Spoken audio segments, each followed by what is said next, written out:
Manuel Lasker, a remarkable figure in the world of chess, held the esteemed title of World Chess Champion for an astonishing 27-year span, from 1894 to 1921. This unparalleled duration remains the longest reign of any world chess champion in history. Lasker's prowess on the chessboard was renowned, making him an exceptionally challenging opponent to defeat. However, the game I am about to present defies expectations. In an intriguing turn of events, Lasker, playing with the white pieces, suffered a defeat in under 22 moves. This particular game took place 5 years prior to his ascension to the world champion status. While Lasker may not have been at the pinnacle of his abilities during this period, he was still a formidable player of great strength. Prepare to be captivated as we delve into this enthralling game, a true testament to the unpredictability and brilliance that chess can offer.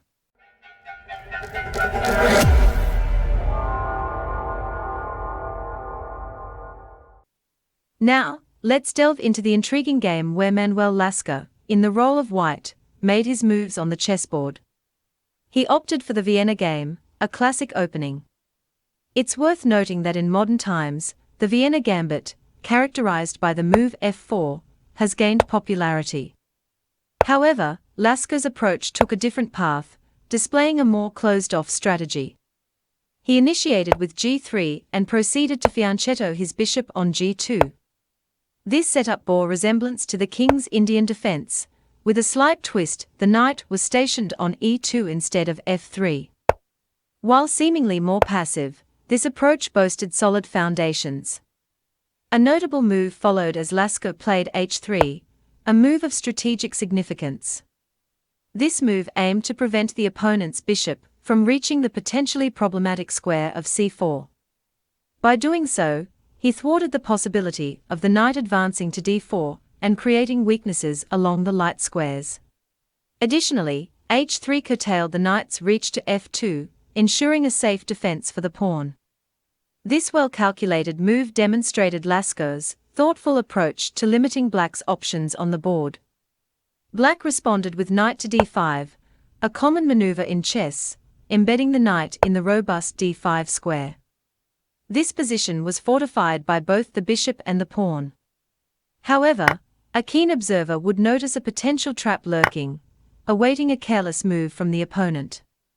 Now, let's explore a critical juncture in the game where the strategic interplay between the players intensifies. Up to this point, both sides have displayed sound opening principles, with an equal evaluation on the board. However, a pivotal moment arrives when black chooses to advance their position. Remarkably, Lasker's development is slightly lagging behind at this stage, a fact that black astutely seizes upon. The complexity of the position intensified as three pieces converged on the f2 square, creating a perplexing puzzle for Lasker to solve. Defending this vulnerable point proved intricate. The option of moving the bishop to e1, albeit passive, was available, yet it risked confining the rook. Additionally, a tactical subtlety lurked beneath the surface, prompting contemplation. If you'd like, take a moment to ponder, how might black respond to Lasker's defense? Upon closer examination, the move knight takes g3 surfaces as an ingenious rejoinder. Although the pawn appears to guard g3, the cunning pin by the bishop exposes this facade. Lasker's optimal recourse would have been to trade off the bishop, a reluctant concession of the prized light-squared bishop, which often retains value in the king's Indian setup. This exchange, however, would have maintained balance. Following this line, queen to g4 sought to exchange queens, restoring equilibrium. Yet, Lasker's choice diverged from this prudent path. His move to h2 sidestepped the pinning issue associated with the bishop, but left a crucial flank inadequately defended. Unwittingly, he fell into a tactical trap. Black's capture on f2 unveiled an attack on the queen, prompting Lasker to respond with queen to b3. Black's aggressive stance persisted as they continued to press forward, exploiting the precariousness of the position. However, the momentum of the game takes a sharp shift with Black's next move, queen to h5.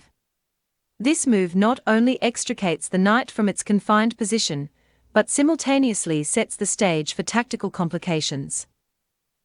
Intriguingly, it seems that Emanuel Lasker may have underestimated the potential of knight to g4 check, perhaps among other nuances present on the board.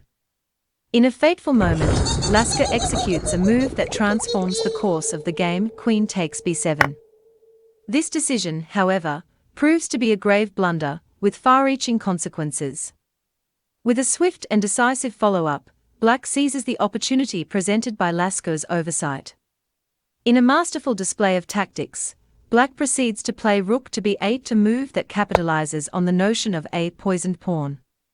This deceptively enticing pawn, appearing ripe for the taking, conceals a trap that ensnares Lasker's position once and for all. Remarkably, Lasker captures not just one, but two poisoned pawns. This seemingly advantageous decision proves detrimental. The crux of Black's advantage lies in the coordinated alignment of their major pieces: the knight, the bishop, the queen, and now the rook on the formidable second rank. In stark contrast, White's pieces appear dormant, lacking the synergy and vigor exhibited by their black counterparts. Lasker's queen and other pieces find themselves restrained, unable to unleash their potential, while the rook's menacing presence on the second rank exerts formidable pressure on White's beleaguered position. With White's position rapidly deteriorating, Lasker makes an attempt to counterattack by playing bishop to c3, targeting the menacing rook. However, what follows is a truly remarkable sequence of moves that showcases Black's tactical brilliance. Black seizes the opportunity to launch a stunning combination with the move queen takes h3, an audacious queen sacrifice that sacrifices the most powerful piece on the board. Had White captured the queen, the knight would then deliver a double check from g4, forcing the exposed king to move. With a final flourish, Black delivers a decisive blow, culminating in the move rook to g2, an exquisite checkmate that leaves Lasker's king with no available moves. As the tension escalated on the board, Lasker was presented with a critical decision: queen to h1, a second audacious queen sacrifice that defied convention. This maneuver compelled the bishop to capture the queen, only to be met with the devastating final blow, knight to h3, a move of sublime elegance that delivered a double check and sealed the fate of Lasker's king in a checkmate. Now, it's time for a puzzle. In the given position, it's White's turn, and you need to find the best move for White. Share your answers in the comments, and let's see how many of you can solve it correctly. Also, don't forget to like and subscribe to stay updated with future videos. Take a moment to check out the other videos appearing on your screen right now. Thank you for watching, and I look forward to seeing you in the next one. Take care and peace.